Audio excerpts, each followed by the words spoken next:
ಇವತ್ತು ನನ್ನ ಮುಂದೆ ವಿವೋದವರು ಹೊಸದಾಗಿ launch ಮಾಡ್ತಿರುವಂಥ Vivo T3X 5G smartphone ಇದೆ.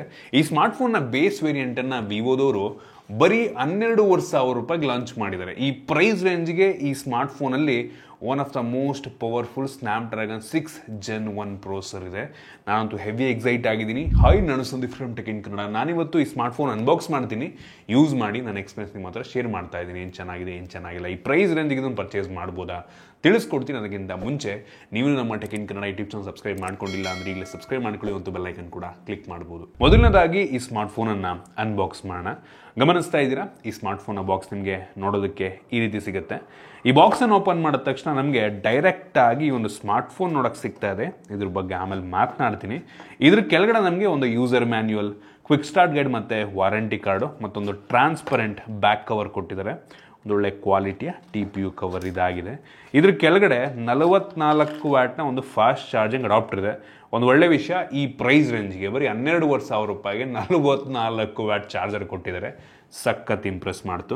ಜೊತೆಗೆ USB Type-C charging cable, data cable, ಒಂದು ಒಳ್ಳೆ ಕ್ವಾಲಿಟಿಯ ಕೇಬಲ್ ಇದಾಗಿದೆ. ಇನ್ನು ಕೊನೆಯದಾಗಿ ಒಂದು ಸಿಮ್ ಇಂಜೆಕ್ಷನ್ ಪಿನ್ನು. ಅದನ್ನು ಬಿಟ್ಟರೆ ಬೇರೇನು ಸಹ ನಮಗೆ ಒಂದು ಬಾಕ್ಸ್ ಒಳಗೆ ಸಿಗ್ತಾ ಇಲ್ಲ. ಇನ್ನು ಡೈರೆಕ್ಟಾಗಿ ಸ್ಮಾರ್ಟ್ಫೋನಿಗೆ ಬಂತು ಅಂತ ಅಂದರೆ ಈ ರೀತಿ ನೋಡೋಕ್ಕೆ ಸಿಗುತ್ತೆ. ಒಂದು ಒಳ್ಳೆ ಲುಕ್ಕನ್ನು ಹೊಂದಿರುವಂಥ ಸ್ಮಾರ್ಟ್ಫೋನು. ಇದು 199 ಗ್ರಾಮ್ ವೆಯ್ಟ್ ಇರುವಂಥ ಸ್ಮಾರ್ಟ್ಫೋನ್. ಕೈಲಿ ಒಂಥರ ಲೈಟ್ ಅಂತಲೇ ಅನಿಸುತ್ತೆ. 7.99 mm ಥಿಕ್ನೆಸ್ಸನ್ನು ಹೊಂದಿರುವಂಥ ಸ್ಮಾರ್ಟ್ಫೋನ್. ಒಂದು ಲೆವೆಲಿಗೆ ತಿನ್ನಾಗೇ ಇದೆ. ಸೊ ಪ್ರೊಸೆಸರಿಗೆ ಬಂತು ಅಂತ ಅಂದರೆ ಸದ್ಯಕ್ಕೆ ಈ ಸ್ಮಾರ್ಟ್ಫೋನಲ್ಲಿ one of the most powerful processor ಇದೆ. ನಂಗನಿಸ್ದಂಗೆ ಈ ಪ್ರೈಸ್ ರೇಂಜಿಗೆ ಇದಕ್ಕಿಂತ ಪವರ್ಫುಲ್ ಆಗಿರುವಂಥ ಪ್ರೊಸೆಸರ್ ಸದ್ಯಕ್ಕೊಂದು ಸಿಗಲ್ಲ. Snapdragon 6 Gen 1 heavy stable processor, ಚೆನ್ನಾಗಿ ಆಪ್ಟಿಮೈಸ್ ಆಗಿರುವಂಥ ಪ್ರೊಸೆಸರ್, ಒಳ್ಳೆ ಪ್ರೊಸೆಸರ್. ನಾವು ಅಂಥದ್ದು ಬೆಂಚ್ ಮಾರ್ಕನ್ನು ಚೆಕ್ ಮಾಡಿದಂಗೆ ಸುಮಾರು 5,60,000 ತನಕ ಕೂಡ ರೇಟಿಂಗನ್ನು ಕೊಡಬಲ್ಲಂಥ ಸಾಮರ್ಥ್ಯ ಈ ಒಂದು ಪ್ರೊಸೆಸರ್ಗಿದೆ. ನಾವು ಈ ಬೆಂಚ್ ಮಾರ್ಕನ್ನು ಚೆಕ್ ಮಾಡಬೇಕಾದ್ರೆ ಬ್ಯಾಟ್ರಿ ಡ್ರೈನು ಮತ್ತು ಎಷ್ಟು ಹೀಟ್ ಆಗುತ್ತೆ ಅಂತ ಕೂಡ ಟೆಸ್ಟ್ ಮಾಡಿದ್ವು. ಸೊ ನಾವು ಈ ಬೆಂಚ್ ಮಾರ್ಕ್ ಚೆಕ್ ಮಾಡೋದಕ್ಕಿಂತ ಮುಂಚೆ 27% ಇತ್ತು ಬ್ಯಾಟ್ರಿ. ಚೆಕ್ ಮಾಡಾದಮೇಲೆ 23% ಆಯಿತು. ಸೊ ಬರೀ 4% ಡೌನ್ ಆಗಿದೆ. ಒಳ್ಳೆಯ ವಿಷಯ. ಟೆಂಪ್ರೇಚರ್ ಬಂದ್ಬಿಟ್ಟು 35 ಡಿಗ್ರಿ ಸೆಲ್ಸಿಯಸ್ ಇತ್ತು. ಬೆಂಚ್ ಮಾರ್ಕ್ ಆದಮೇಲೆ 43 ಡಿಗ್ರಿ ಸೆಲ್ಸಿಯಸ್ ಆಯಿತು. ಕ್ಲೋಸ್ ಟು 7ರಿಂದ 8 ಡಿಗ್ರಿ ಟೆಂಪ್ರೇಚರ್ ಜಾಸ್ತಿ ಆಗಿದೆ. ಓಕೆ, ನಾವು ಗೇಮ್ ಮಾಡಬೇಕಾದ್ರೂ ಕೂಡ ಅಷ್ಟೊಂದು ಹೀಟ್ ಆಗುತ್ತೆ ಅಂತ ಅನಿಸಿಲ್ಲ. ಹೆವಿ ಕಂಟಿನ್ಯೂಸ್ ಆಗಿ ಆಡಬೇಕಾದ್ರೆ ಅಥವಾ ಬಿಸಿಲಲ್ಲಿ ನಿಂತಿರ್ಬೇಕಾದ್ರೆ ನಿಮಗೆ ಒಂದು ಫೀಲ್ ಆಗ್ಬೋದು.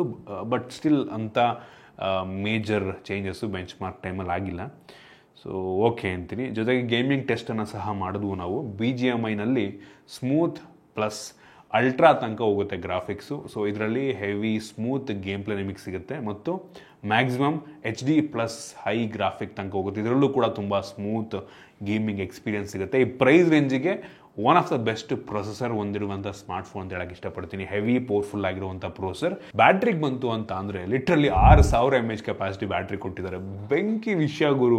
ಈ ಪ್ರೈಸ್ ರೇಂಜಿಗೆ ಯಾವುದೆಲ್ಲ ಬೆಸ್ಟ್ ಕೊಡ್ಬೋದು ಆ ಎಲ್ಲ ಸ್ಪೆಸಿಫಿಕೇಶನ್ ಕೊಟ್ಟಿದ್ದಾರೆ. ಜೊತೆಗೆ 44 ವ್ಯಾಟ್ನ ಫಾಸ್ಟ್ ಚಾರ್ಜಿಂಗ್ ಅಡಾಪ್ಟರ್ ಬಾಕ್ಸ್ ಒಳಗೆ ಇದೆ.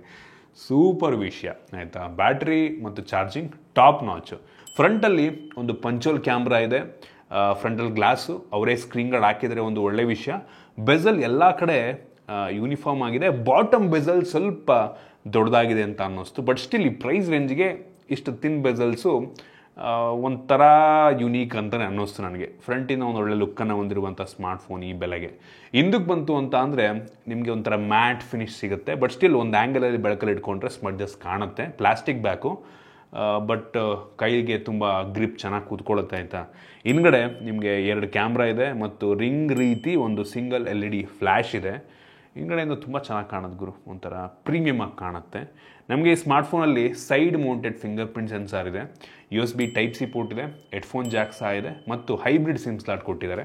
2 ಸಿಮ್ಮು ಅಥವಾ ಒಂದು ಸಿಮ್ ಒಂದು SD ಕಾರ್ಡ್ ನೀವು ಹಾಕೊಬೋದು. ಓವರಾಲ್ ಡಿಸೈನ್ ಮತ್ತು ಬಿಲ್ಡ್ ಕ್ವಾಲಿಟಿ ನನಗೆ ಇಷ್ಟ ಆಯಿತು. ಪರ್ಸ್ನಲಿ ಈ ಕಲರ್ ಅಂತ ತುಂಬ ಯುನೀಕ್ ಆಗಿದೆ ಆಯಿತಾ.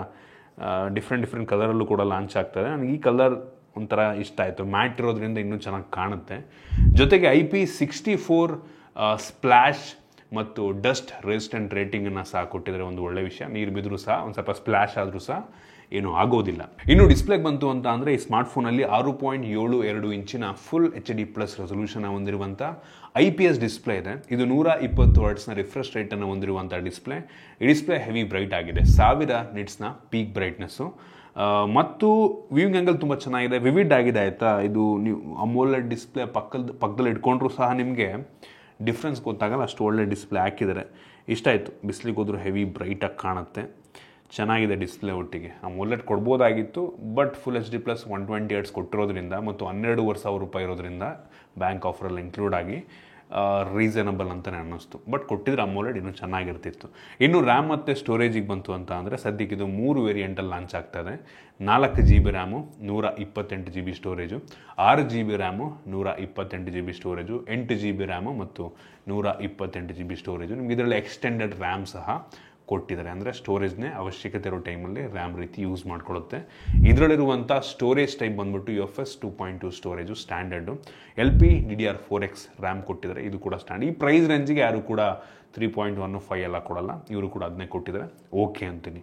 ಇನ್ನು ಸ್ಪೀಕರಿಗೆ ಬಂತು ಅಂತ ಅಂದರೆ ಸ್ಟೀರಿಯೋ ಸ್ಪೀಕರ್ ಕೊಟ್ಟಿದ್ದಾರೆ, ಸೂಪರ್ ವಿಷಯ. ಮತ್ತು ಈ ವಾಲ್ಯೂಮನ್ನು ಅಪ್ ಟು 300% ಬೂಸ್ಟ್ ಮಾಡ್ಬೋದು. ಒಂದ್ಸಲ ಫುಲ್ 100% ಆದಮೇಲೆ ಇನ್ನೊಂದು ಸಲ ಪ್ರೆಸ್ ಮಾಡಿದ್ರೆ 200% ಹೋಗುತ್ತೆ, ಇನ್ನೊಂದು ಸಲ ಪ್ರೆಸ್ ಮಾಡಿದ್ರೆ 300% ಹೋಗುತ್ತೆ. ಹೌದು, ನೀವು ಅದು ಮಾಡಿದಾಗ 300% ಆಗಿದಾಗ ವಾಲ್ಯೂಮ್ ಸ್ವಲ್ಪ ಜೋರಾಗುತ್ತೆ, ಹಂಗಂತ ಕರ್ಕಶವಾಗಿ ಕೇಳಲ್ಲ ಆಯಿತಾ, ಕ್ಲಿಯರಾಗೇ ಇರುತ್ತೆ 300%ಅಲ್ಲೂ ಕೂಡ. ಸೊ ಸ್ಪೀಕರ್ ಕ್ಲಾರಿಟಿ ಕೂಡ ಚೆನ್ನಾಗಿದೆ. ಇನ್ನು ಕ್ಯಾಮ್ರಾಗೆ ಬಂತು ಅಂತ ಅಂದರೆ ಈ ಸ್ಮಾರ್ಟ್ಫೋನಲ್ಲಿ ರೇರಲ್ಲಿ 2 ಕ್ಯಾಮ್ರಾ ಇದೆ. ಅದರಲ್ಲಿ ಮೈನ್ ಸೆನ್ಸರ್ ಬಂದ್ಬಿಟ್ಟು 50 MP f1.8 ಅಪರ್ಚರ್ನ ಹೊಂದಿರುವಂಥ ಮೈನ್ ಸೆನ್ಸರ್. ಇದು ತೆಗೆಯುವಂಥ photo day light, low light ಎರಡರಲ್ಲೂ ಕೂಡ ಒಂದು ಒಳ್ಳೆ ಫೋಟೋಸ್ ತೆಗೀತೆ. ಸ್ಯಾಂಪಲ್ ನಾನು ನಿಮಗೆ ತೋರಿಸ್ತಾ ಇದ್ದೀನಿ. ಪೋರ್ಟ್ರೇಟ್ ಮೋಡ್ ಅಂತೂ ಬೆಂಕಿ ತೆಗೀತೆ. ಇದರಲ್ಲಿ ಡಿಫ್ರೆಂಟ್ ಸ್ಟೈಲ್ಸ್ ಆಫ್ ಬೊಕೆ ಮೋಡ್ಸ್ಗಳಿದೆ, ತೋರಿಸ್ತಾ ಇದ್ದೀನಿ. ಸ್ಟಾರ್ಸು, ಬಟರ್ಫ್ಲೈ ಅಂದರೆ ಬೊಕೆ ಡಿಸೈನ್ ಬ್ಯಾಕ್ಗ್ರೌಂಡ್ ಇದು ಚೇಂಜ್ ಆಗುತ್ತೆ ಆಯಿತಾ. ಸೊ ಇದಿದೆ. ಜೊತೆಗೆ ಎಫೆಕ್ಟ್ಸಿಗೆ ಹೋದ್ರಿ ಅಂದರೆ ಡಿಫ್ರೆಂಟ್ ಸ್ಟೈಲ್ಸ್ಗಳಿದೆ, ನ್ಯಾಚುರಲ್ ಬೇಕಾ, ವಿಂಟೇಜ್ ಬೇಕಾ, ಸೊ ಈ ರೀತಿ ಸ್ಟೈಲ್ಸ್ ಇದೆ. ಫಿಲ್ಟರ್ಸ್ಗಳು ಡಿಫ್ರೆಂಟ್ ಕೊಟ್ಟಿದ್ದಾರೆ ಮತ್ತು ಲೈಟ್ ಎಫೆಕ್ಟ್ಸ್ಗಳು ಕೂಡ ನಿಮಗೆ ಡಿಫ್ರೆಂಟಾಗಿ ಸಿಗುತ್ತೆ. ಮತ್ತು ನೈಟ್ ಮೋಡಲ್ಲೂ ಕೂಡ ಎಫೆಕ್ಟ್ಸ್ಗಳಿದೆ. ನಿಮಗೆ ಯಾವ ರೀತಿ ಫೋಟೋ ತೆಗಿದ್ರೆ ಅದ್ರ ಮೇಲೆ ಈ ಎಫೆಕ್ಟ್ಸ್ಗಳು ನೀವು ಚೇಂಜ್ ಮಾಡ್ಕೊಬೋದು. ಬಿಲ್ಡಿಂಗ್ಗಳ ಫೋಟೋ ಎಲ್ಲ ತೆಗಿತೀರಾ ಅಂದರೆ ಅದಕ್ಕೊಂಥರ ಡಿಫ್ರೆಂಟು. ಸೊ ತೋರಿಸ್ತಾ ಇದ್ದೀನಿ ನಾನು ನಿಮಗೆ. ಸೊ ಕ್ಯಾಮ್ರಾ ಅಂತೂ ಚೆನ್ನಾಗಿದೆ, ನನಗೆ ಇಂಪ್ರೆಸ್ ಮಾಡ್ತು. ಕೆಲವೊಂದು ಪೋರ್ಟ್ರೇಟ್ ಶಾಟ್ನು ಕೂಡ ತೋರಿಸ್ತಾ ಇದ್ದೀನಿ. ಸೊ ಒಳ್ಳೆ ಫೋಟೋ ಅಂತೂ ತೆಗೆಯುತ್ತೆ. ಯೂಶ್ವಲಿ ವಿವೋದು ನೀವು ಯಾವ ಫೋನ್ ತೊಗೊಂಡ್ರು ಕೂಡ ಕ್ಯಾಮ್ರಾನ ಚೆನ್ನಾಗೇ ಕೊಟ್ಟಿರ್ತಾರೆ. ಅದನ್ನು ಬಿಟ್ಟು ಇನ್ನೊಂದು 2 MP ಡೆಪ್ತ್ ಸೆನ್ಸಾರ್ ಇದೆ ಆಯಿತಾ. ಸೊ ಈ ಡೆಪ್ತ್ ಸೆನ್ಸಾರ್ ಬ್ಯಾಕ್ಗ್ರೌಂಡ್ ಬ್ಲರ್ ಮಾಡೋಕ್ಕೆ ಯೂಸ್ ಮಾಡ್ಕೊಳ್ಳುತ್ತೆ. ಸೊ ಅದು ಬಿಟ್ಟರೆ ಬೇರೆ ಇನ್ಯಾವ ಸೆನ್ಸಾರ್ನ ಕೊಟ್ಟಿಲ್ಲ. ಇನ್ನು ಫ್ರಂಟ್ ಕ್ಯಾಮ್ರಾಗೆ ಬಂತು ಅಂತ ಅಂದರೆ 8 MP ಫ್ರಂಟ್ ಕ್ಯಾಮ್ರಾ. ಸೊ ಈ ಫ್ರಂಟ್ ಕ್ಯಾಮ್ರಾ ಕ್ಲಾರಿಟಿ ಚೆನ್ನಾಗಿದೆ, ಡೀಟೇಲ್ಸ್ ಕೂಡ ತುಂಬ ಚೆನ್ನಾಗಿದೆ. ಬರೀ 8 MP ಆಗಿದ್ರೂ ಕೂಡ ಚೆನ್ನಾಗಿ ಕಾಣೋ ರೀತಿ ಫೋಟೋ ತೆಗೆಯುತ್ತೆ. ನೋಡಿದ ತಕ್ಷಣ ಸೂಪರಾಗಿ ಬಂದಿದೆ ಗುರು ಅಂತ ಅನ್ನಿಸ್ಬೇಕಂಗೆ ತೆಗೆಯುತ್ತೆ. ಇದರಲ್ಲೂ ಕೂಡ styles, multi style ಪೋರ್ಟ್ರೇಟು, bouquet style portraits ಎಲ್ಲ ಇದರಲ್ಲೂ ಕೂಡ ಕೊಟ್ಟಿದ್ದಾರೆ. ಸೊ ಎಫೆಕ್ಟ್ಸ್ಗಳನ್ನ ಹಾಕ್ಕೊಂಡು ನೀವು ಬೇಕಾದ್ರೆ ಫೋಟೋ ತೆಗಿಬೋದು. ಹೆಂಗೆ ತೆಗೆದ್ರು ನೋಡಿದ ತಕ್ಷಣ ಬಿದ್ದೋಗ್ತಿರು, ಗುರು ಇಷ್ಟೊಂದು ಚೆನ್ನಾಗಿದ್ದೀನಿ ನಾನು ಅಂತ ಅನ್ನಿಸ್ಬೇಕು, ಹಂಗೆ ತೆಗೆದು ಫೋಟೋನ. ಕ್ಯಾಮ್ರಾ ಚೆನ್ನಾಗಿದೆ. ಇನ್ನು ವಿಡಿಯೋಗ್ರಫಿಗೆ ಬಂತು ಅಂತ ಅಂದರೆ ಈ ಪ್ರೈಸ್ ರೇಂಜ್ಗೆ ರೇರ್ ಕ್ಯಾಮ್ರಾದಲ್ಲಿ 4K 30 FPS ಕೊಟ್ಟಿದ್ದಾರೆ. ಅದು ನನಗೆ ಇಂಟ್ರೆಸ್ಟಿಂಗ್ ಅಂತ ಅನ್ನಿಸ್ತು ಈ ಪ್ರೈಸ್ ರೇಂಜಿಗೆ. Okay, front camera full HD 30 FPS, but ರೇರಲ್ಲಿ 4K ಕೊಟ್ಟಿದ್ದಾರೆ, ಸೂಪರ್. ಇನ್ನು ಸೆಕ್ಯೂರಿಟಿ ಬಗ್ಗೆ ಮಾತನಾಡಬೇಕು ಅಂತ ಅಂದರೆ ಈ ಸ್ಮಾರ್ಟ್ಫೋನಲ್ಲಿ side mounted finger print sensor ಇದೆ. ಸೊ ನೋಡ್ತೀರಾ, ತುಂಬ ಫಾಸ್ಟಾಗಿ ಇದೆ, ಸೈಡ್ ಮೌಂಟೆಡ್ಡು ಮತ್ತು ಕನ್ವೀನಿಯೆಂಟ್ ಕೂಡ ಹೌದು ಸೈಡಲ್ಲಿರೋದ್ರಿಂದ. ಫೇಸ್ ಅನ್ಲಾಕ್ ಸಹ ಇದೆ. ಫೇಸ್ ಅನ್ಲಾಕು ನೋಡ್ತೀರಾ ನೀವೇ, ಹೆವಿ ಫಾಸ್ಟ್ ಆಗಿದೆ ಫೇಸ್ ಅನ್ಲಾಕುವೆ. ಲಾಕ್ ಸ್ಕ್ರೀನ್ ಬರೋಕ್ಕಿಂತ ಮುಂಚೆನೇ ಪಟ್ ಅಂತ ಅನ್ಲಾಕ್ ಮಾಡ್ತಾ ಇದೆ, ಬೆಂಕಿ ವಿಷಯ. ಜೊತೆಗೆ ಇದರಲ್ಲಿ ವೈಡ್ ವೈನ್ L1 ಸೆಕ್ಯೂರಿಟಿ ಸಹ ಇದೆ. ಸೊ ಪ್ರೈಮು, ನೆಟ್ಫ್ಲಿಕ್ಸಲ್ಲೆಲ್ಲ HD ಕಂಟೆಂಟನ್ನು ನೀವು ಪ್ಲೇ ಮಾಡ್ಬೋದು, ಸೂಪರ್ ವಿಷಯ. ಇನ್ನು OSಗೆ ಬಂತು ಅಂತ ಅಂದರೆ ಈ ಸ್ಮಾರ್ಟ್ಫೋನಲ್ಲಿ Android 14 ಬೇಸ್ ಮೇಲೆ ರನ್ ಆಗ್ತಿರುವಂಥ ಫನ್ ಟಚ್ OS ಇದೆ. ಇದರಲ್ಲಿ ಕೆಲವೊಂದು ಬೇಡದಿರೋಂಥ ಅಪ್ಲಿಕೇಶನ್ ಇದೆ. ನಿಮಗೆ ನಿಯರ್ಲಿ ಸ್ಟಾಕ್ ಆ್ಯಂಡ್ರಾಯ್ಡ್ ಎಕ್ಸ್ಪೀರಿಯನ್ಸ್ ಸಿಗುತ್ತೆ. ಅಂದರೆ ಐಕಾನ್ಸ್ ಎಲ್ಲ ತುಂಬ ಸಿಮಿಲರ್ ಇದೆ ಸ್ಟಾಕ್ ಆ್ಯಂಡ್ರಾಯ್ಡಿಗೆ. ಸ್ಮೂತಾಗಿದೆ, ಚೆನ್ನಾಗಿ ಆಪ್ಟಿಮೈಸ್ ಮಾಡಿದ್ದಾರೆ. ಅಪ್ಡೇಟ್ ಗೊತ್ತಿಲ್ಲ, ಮೋಸ್ಟ್ಲಿ 1 ವರ್ಷ ಆ್ಯಂಡ್ರಾಯ್ಡ್ ಅಪ್ಡೇಟ್ ಕೊಡಬಹುದೇನೋ, ಕನ್ಫರ್ಮೇಷನ್ ಇಲ್ಲ. ಈ ಒಂದು OSಲ್ಲಿ ನಿಮಗೆ ಕಸ್ಟಮೈಸೇಷನ್ ಆಪ್ಷನ್ಗಳು ಬೇಜಾನಿದೆ. Split screen, multi window feature ಎಲ್ಲ ಇದೆ ಆಯಿತಾ. ಸೊ ಈ ಪ್ರೈಸಲ್ಲಿ ಅದನ್ನು ಕೊಟ್ಟಿರುವಂಥದ್ದು ಯೂನಿಕ್ ಅಂತ ಅನ್ನಿಸ್ತು ನನಗೆ. ಇನ್ನು ಕನೆಕ್ಟಿವಿಟಿಗೆ ಬಂತು ಅಂತ ಅಂದರೆ ಬ್ಲೂಟೂತ್ 5.1 ಕೊಟ್ಟಿದ್ದಾರೆ. ಡ್ಯುಯಲ್ ಬ್ಯಾಂಡ್ ವೈಫೈ ಸಪೋರ್ಟ್ ಇದೆ ಮತ್ತು 8 5G ಬ್ಯಾಂಡಲ್ಲಿ ಸಪೋರ್ಟ್ ಆಗುತ್ತೆ. ಇನ್ನು ಕ್ಯಾರಿಯರ್ ಅಗ್ರಿಗೇಷನ್ ಸಹ ನಮಗೆ ಇದರಲ್ಲಿ ಸಿಗ್ತಾ ಇರುವಂಥದ್ದು. ಅವಶ್ಯಕತೆ ಇರುವಂಥ ಎಲ್ಲ ಸೆನ್ಸರ್ಸ್ನ ಕೂಡ ಈ ಸ್ಮಾರ್ಟ್ಫೋನಲ್ಲಿ ಹಾಕಿದ್ದಾರೆ. ನೀವಾಗಾದರೆ ಕೇಳ್ಬೋದು ಈ ಸ್ಮಾರ್ಟ್ಫೋನ್ನ 12,500 ರೂಪಾಯಿಗೆ ಪರ್ಚೇಸ್ ಮಾಡ್ಬೋದಾ ಅಂತ. ಸದ್ಯಕ್ಕೆ 12,500 ರೂಪಾಯಿಗೆ ಇದಕ್ಕಿಂತ ಪವರ್ಫುಲ್ ಆಗಿರುವಂಥ ಪ್ರೊಸೆಸರ್ ಸಿಗಲ್ಲ. ಡಿಸೈನ್ ಪರವಾಗಿಲ್ಲ, ಬಿಲ್ಡು ಎಲ್ಲ ಚೆನ್ನಾಗಿದೆ. ಡಿಸ್ಪ್ಲೇ ಪರವಾಗಿಲ್ಲ, ಅಮೋಲೆಡ್ ಕೊಟ್ಟಿಲ್ಲ ಅಂದರೂ IPS 120 Hz ಕೊಟ್ಟಿದ್ದಾರೆ, ಓಕೆ. ರ್ಯಾಮು ಸ್ಟೋರೇಜ್ ಸ್ಟ್ಯಾಂಡರ್ಡ್ ಆಗಿದೆ. ಕ್ಯಾಮ್ರಾ ಪರವಾಗಿಲ್ಲ ಅಂತೀನಿ. ಪ್ರೊಸೆಸರ್ ಬೆಂಕಿ ಪ್ರೊಸೆಸರು. ಬ್ಯಾಟ್ರಿ ದೊಡ್ಡ ಬ್ಯಾಟ್ರಿ ಕೊಟ್ಟಿದ್ದಾರೆ. ಸೊ ವಾಯ್ಸ್ ಪರವಾಗಿಲ್ಲ, ಸ್ಪೀಕರು, ಸ್ಟೀರಿಯೋ ಕೊಟ್ಟಿದ್ದಾರೆ. ಸೊ ಈ ಪ್ರೈಸ್ ರೇಂಜಿಗೆ ಒಂದು ಒಳ್ಳೆ ಆಪ್ಷನ್ ಆಗುತ್ತೆ. ಇತ್ತೀಚೆಗಂತೂ ಈ ಒಂದು 10,000-15,000 ರೇಂಜಲ್ಲಿ ಹೆವಿ ಒಳ್ಳೊಳ್ಳೆ ಸ್ಮಾರ್ಟ್ಫೋನ್ಗಳೆಲ್ಲ ಬರ್ತಿದೆ. ಇದು ಈ ಪ್ರೈಸ್ ರೇಂಜಿಗೆ ಸದ್ಯಕ್ಕೆ one of the most powerful ಆಗಿರುವಂಥ ಪ್ರೊಸೆಸರು. ಬಟ್ ಒಂದೇನಪ್ಪ ಅಂದರೆ ಬರೀ 4 GB ರ್ಯಾಮ್ನ ಜೊತೆಗೆ ಬರ್ತಾ ಇದೆ. ಸೊ ಈ ಕಾರಣದಿಂದ ನೀವು ಹೈಯರ್ ರ್ಯಾಮ್ ವೇರಿಯಂಟ್ ಬೇಕು ಅಂದರೆ ಸ್ವಲ್ಪ ಬೆಲೆ ಜಾಸ್ತಿ ಆಗುತ್ತೆ. ಅದನ್ನು ತಲೆಹಿಡ್ಕೊಂಡು ಕಂಪೇರ್ ಮಾಡ್ಕೊಂಡು ತೊಗೊಂಡ್ರೆ ತುಂಬ ಒಳ್ಳೆಯದು. ನಿಮಗೇನಾದರೂ ಈ ಸ್ಮಾರ್ಟ್ಫೋನ್ ಇಷ್ಟ ಆಗಿದ್ದರೆ ಏಪ್ರಿಲ್ 24ನೇ ತಾರೀಕು ಸೇಲ್ ಶುರುವಾಗ್ತಾ ಇದೆ. ಡಿಸ್ಕ್ರಿಪ್ಷನ್ ಲಿಂಕ್ ಕೊಡ್ತೀನಿ ಫ್ಲಿಪ್ಕಾರ್ಟಿಂದು. ಅಲ್ಲಿ ಹೋಗ್ಬಿಟ್ಟು Vivo T3X ಅಂತ ಸರ್ಚ್ ಮಾಡಿ ನೋಡಿ, ಕೂಪನ್ಸ್ ಎಲ್ಲ ಇರುತ್ತೆ, ಅಪ್ಲೈ ಮಾಡಿಕೊಂಡು ಪರ್ಚೇಸ್ ಮಾಡೋರು ಮಾಡ್ಬೋದು. ಇದಿಷ್ಟು ಈ ಸ್ಮಾರ್ಟ್ಫೋನ್ ಬಗ್ಗೆ ನನ್ನ ಆನೆಸ್ಟ್ ಒಪಿನಿಯನು. ನಿಮ್ಗೆ ಏನು ಅನ್ನಿಸ್ತು ಕಾಮೆಂಟ್ ಮಾಡಿ. ಇಷ್ಟ ಆಗಿದ್ರೆ ಲೈಕ್ ಮಾಡಿ, ಶೇರ್ ಮಾಡಿ. ಇದೇ ರೀತಿ ನಮ್ಮ ಬೇರೆ ಬೇರೆ ವಿಡಿಯೋಗಳಿಗೆ ನಮ್ಮ tech in Kannada YouTube subscribe ಮಾಡ್ಕೊಂಡಿಲ್ಲ ಅಂದರೆ ಈಗ ಸಬ್ಸ್ಕ್ರೈಬ್ ಮಾಡ್ಕೊಳ್ಳಿ. ಅದು ಬೆಲ್ ಐಕನ್ ಕೂಡ ಕ್ಲಿಕ್ ಮಾಡ್ಬೋದು. ಸಿಗೋಣ ಮುಂದಿನ ವಿಡಿಯೋದಲ್ಲಿ.